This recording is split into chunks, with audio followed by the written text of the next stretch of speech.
Winter bikepacking is tough, but out here in the Arctic Circle, it can be brutal.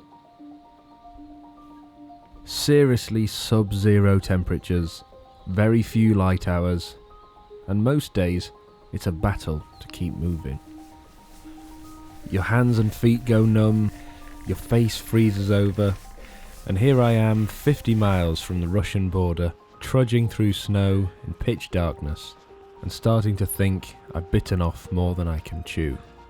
Welcome to Lapland.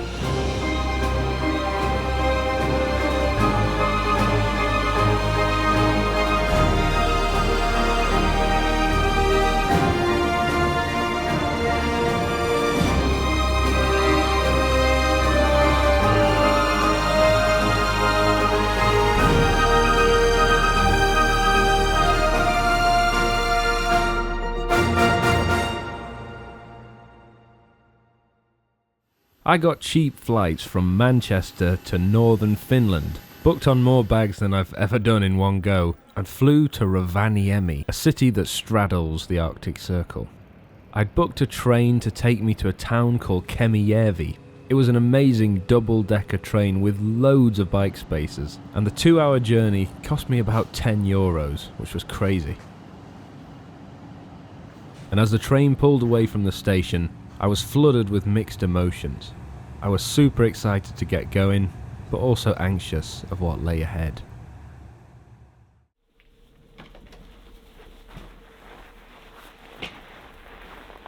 The following morning, I got up early. I'd planned a 100-mile bikepacking route up to the national park, Pyhä, Luosto. With the days being really short, I wanted to make the most of the daylight hours. So I put my head down and tried to maintain a decent speed, which is hard on the snow, so that I could make good time. And once it finally got light, I got to witness the amazing winter wonderland that is Lapland.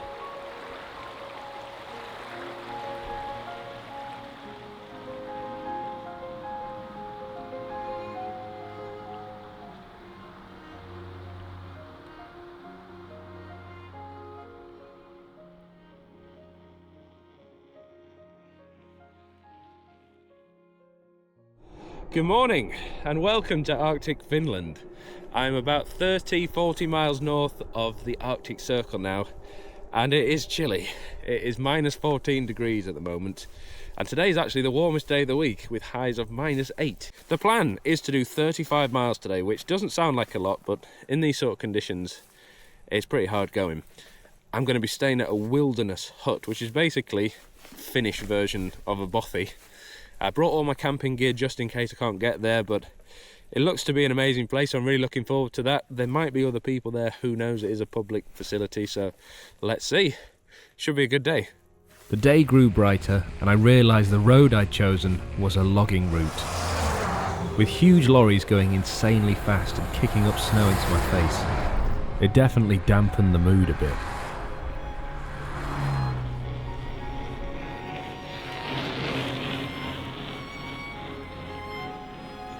I used cycle paths when I could, but it was mostly one busy road and it was very samey.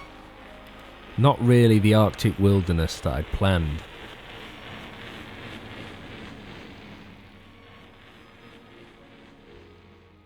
Until all of a sudden, I came across something amazing. Wow, look at that. It's a frozen lake. You can just about see people over there ice fishing. And some reindeer as well. Absolutely amazing. My excitement quickly faded as I got back onto the logging road, but I knew I only had a couple of miles till I got off. I'm finally off that main road. It's about 9 miles till I get to the next town. And I am bonking a little bit.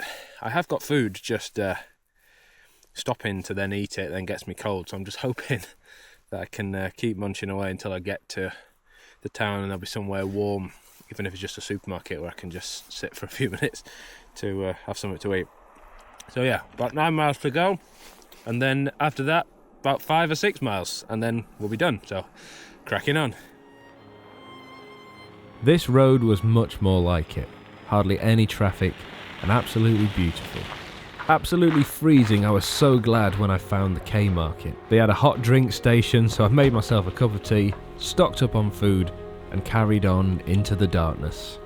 I made it to the national park, but it was really tough going. Knee-deep snow, and mostly unrideable. I was going so slowly, I just wanted to get there.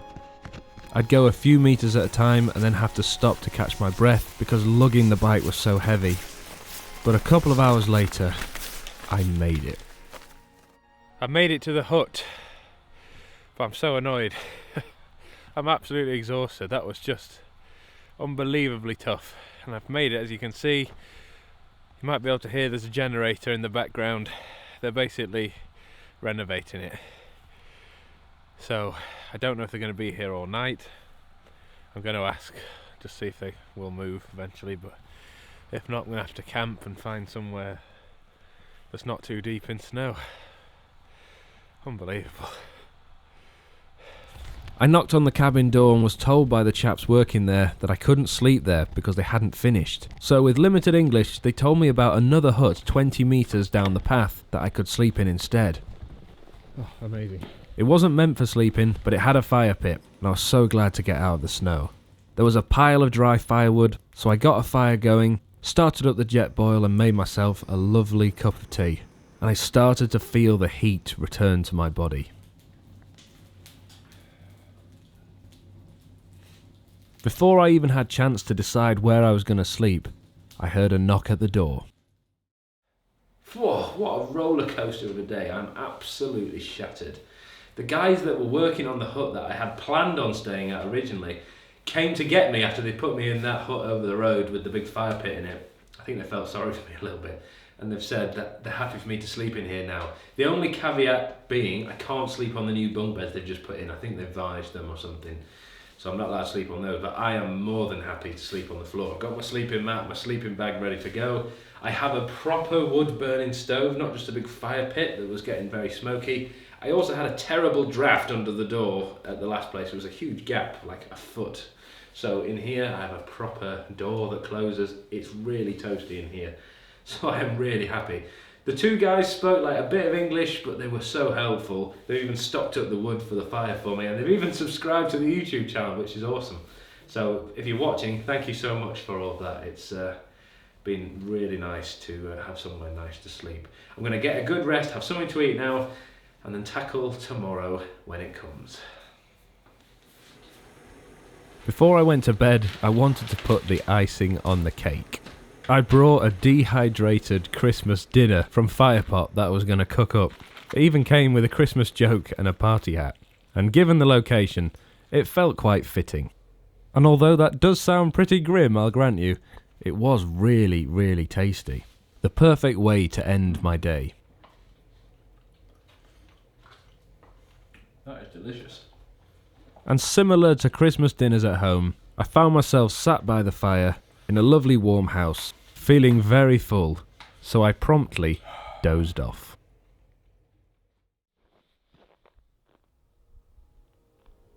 The morning sun came up and it revealed loads of interesting things around the hut. Turns out there was a compostable toilet block and a whole hut dedicated to firewood. I restocked the supply and got the fire going again, still in disbelief at the amazing location I was in. I'd planned this day to be pretty easy compared to the day before. I was going to spend the entire day in the national park, take it steady and just enjoy myself.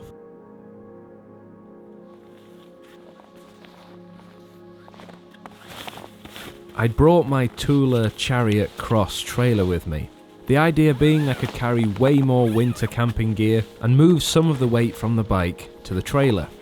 The only downside though was it was heavy. It was really tough going the day before, but I came prepared. I knew the snow was going to be deep, so I'd brought some really cool attachments.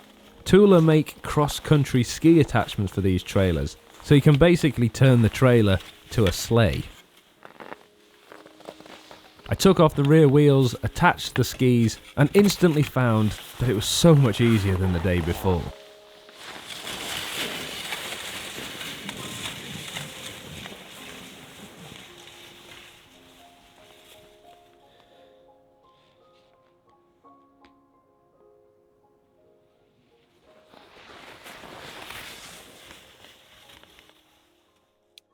Good morning and welcome to Narnia. It's absolutely beautiful this morning and it is completely quiet. Listen. Not a single sound. The guys that were renovating the property said they'd be back about 9 this morning and it's past that now. I was sort of faffing about this morning a bit, but they're still not here, so all ready to go. I've stuck the skis on the back of this trailer and straight away it is 10 times easier than it was with the wheels on.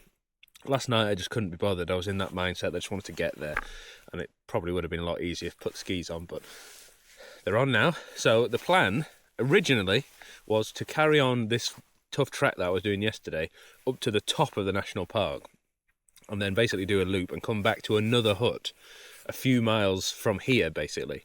So a bit of a loop. But given how tough it was yesterday on the tracks, I don't know if that's going to work. We'll see. If it does, then brilliant. But I'm going to head up to the hut now because I go past it and then I was going to do a loop and we'll see how tough the tracks are. I might have a bit of lunch in the hut if I can make it, and then I'll redecide at that point what the plan should be. I'm not too far from the nearest town, so worst case scenario I can always try and find somewhere to stay there, but let's see how things go. Even though I had fitted the skis, there were stretches where riding was nearly impossible. There just simply wasn't enough traction and the bike would still sink into the snow. But on the plus side, it was much easier towing the trailer than before. And although it was easier, it was also very slow. I managed to ride my bike at times, but on the whole, I was mostly trudging through snow. And after a couple of hours, I finally made it to the next hut.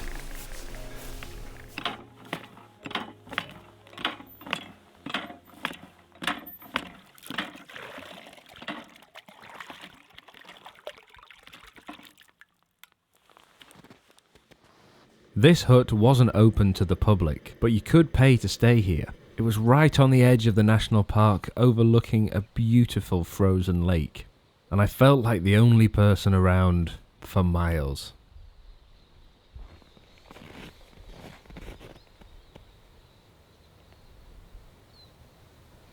Oh, guys, absolutely freezing today. My watch is saying it's -16, but I'm sure it's colder than that. I'm having problems with everything. All electronics are struggling, batteries in the cameras are just dying after 15-20 minutes or so. And the gas on the jet boil is taking ages. Hardly coming out at all, but it is cooking, but very slowly. I've even had to put these hand warmers in my socks because my feet are that cold. Probably because of all the trudging in the snow. But I'm just going to have some breakfast now, make a hot chocolate as well, and hopefully that'll be enough to keep me going. A long time later, the water was finally hot enough for my hot chocolate, so I made myself a flask and did my very best to warm up. But all that sitting down waiting for the water to boil had left me feeling very cold. And I still had quite a bit of riding to do. I got back on the path and started the mile-long trudge to the next section of the route. All the while taking the time to admire the absolutely stunning scenery here. The going was tough as usual, and I felt it was unlikely that I'd be able to finish the route that I'd planned. And as I arrived at the turn-off, I knew that was going to be the case. Right, so I'm at the turn-off now. If I want to continue where I was hoping to go, up to the next hut, it's that way.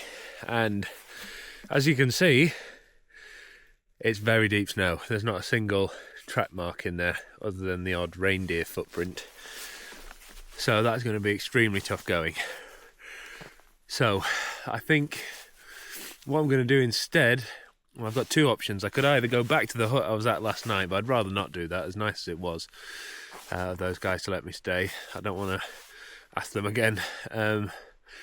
Or keep going back to the next town, which is Fyre, and try and find somewhere to stay there. So let's see how I get on, but there's no chance of me getting up that snowy ascent and doing the loop that I wanted to do today, which is a shame. But I think the reason has been it's not quite ski season yet, or it's just starting, so they haven't come and ploughed the roads to make them suitable for skiing, because this is a ski track cross-country skiing and walking, but I think because we're out of season it's just sort of been left, which is not ideal for me. Right, I've got a couple hours daylight left, let's get cracking. The sun set quickly, but I wasn't too bothered. I'd managed to find myself some accommodation in the next town, and it was only 5 or 6 miles away. The paths became easier to ride, and I started picking up speed for the first time in what felt like ages. It's moments like this that make you realise why you fell in love with cycling in the first place. The freedom and the joy it brings, for the smile it puts on your face. I'm absolutely rocketing down here. As I'm cycling down this bit I rode on yesterday to the hut, going back to the road, you can see my footprints and the trailer digging into the snow there. And it just reminded me of how tough that was yesterday. It was really hard going. But now I've got the skis on and a couple of vehicles have been here to make it a bit easier. It's like completely different night and day. I can actually ride a little bit, take some of the pressure off, because yesterday I was just walking for hours, pushing a heavy trailer up. So yeah, constantly reminded of the struggle yesterday. A couple of miles later I finally arrived at the main road, took off the skis, reattached the wheels, and was looking forward to the final few miles to the accommodation. But there was one final surprise waiting for me.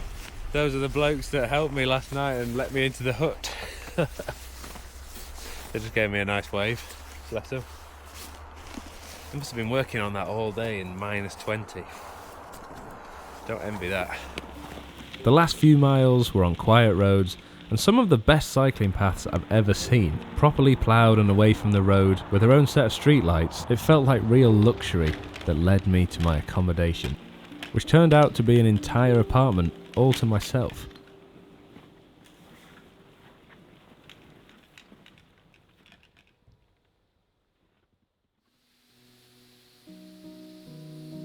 The next morning, and feeling refreshed, I got back on the bike and headed toward the main road that I knew I had to ride on again. I really wasn't looking forward to the barrage of logging lorries again.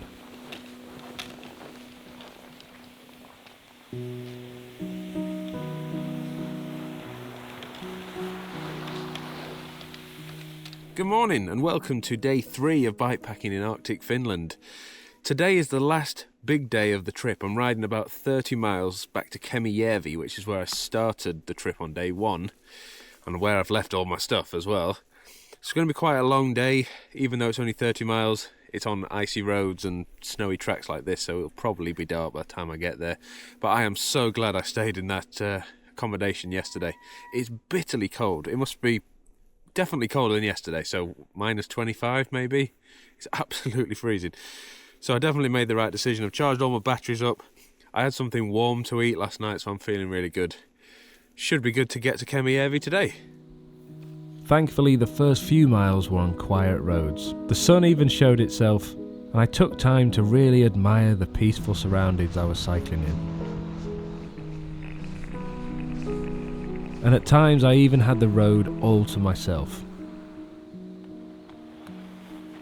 I knew today was going to be tough, but I was trying to stay positive and try to focus on ticking off the miles as much as I could. Even though a lot of this was the same, there were still times when things surprised me. Look, reindeer.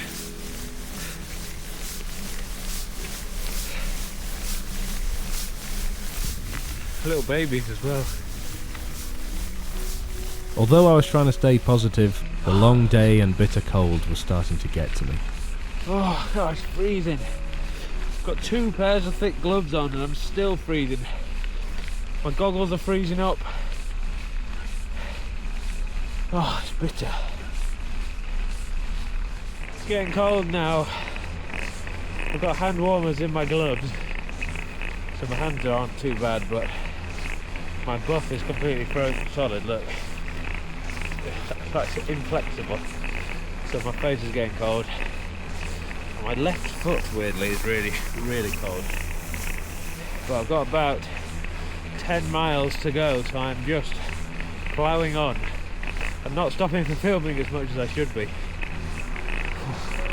It was the mental challenge more than anything. I was going really slowly, on roads that seemed to go on forever. It was getting dark, and all I could think about was how cold my hands and feet were feeling.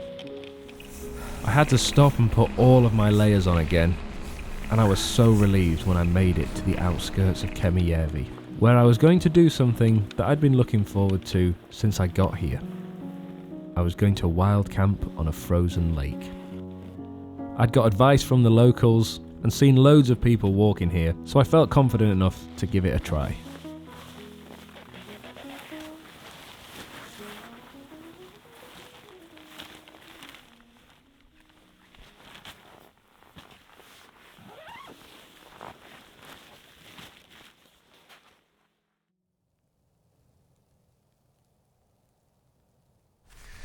Morning.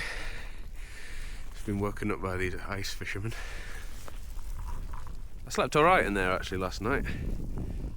I was really cold before I got into bed. I was absolutely freezing, but the sleeping bag that I've got, my North Face Inferno, and my lovely sleeping bag liner from Sea to Summit got me pretty toasty after that, so yeah, I slept alright.